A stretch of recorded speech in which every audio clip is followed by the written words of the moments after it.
Welcome to Not Milk Never Milk. Subscribe if you're lactose intolerant. In this video, I will show you how to make curry chickpeas. First, gather your ingredients, including 1 can of chickpeas, your favorite curry powder, and fresh aromatics.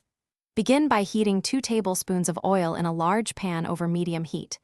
Add your diced onion, minced garlic, and grated ginger, sautéing them for about 3 minutes until they become fragrant and slightly softened. This step builds the foundational flavor for your delicious curry.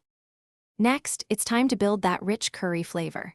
Stir in 1 tablespoon of your chosen curry powder and 1/2 teaspoon of turmeric, cooking for about 1 minute until aromatic.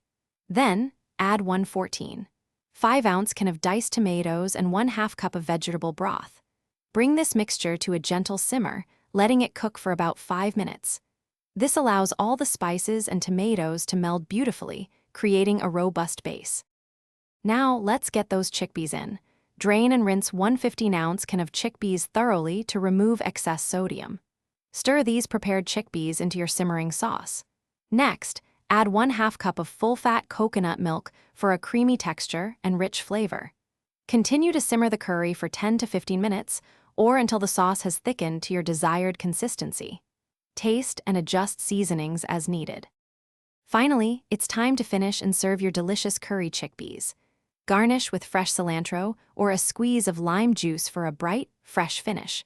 Serve your curry hot with fluffy rice, warm naan bread, or even quinoa for a satisfying and complete meal.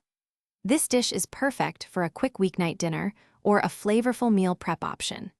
Don't forget to check the description below for a link to the Oala water bottle and other great deals. Thanks for watching. If this was helpful, leave a like and consider subscribing. See you next time.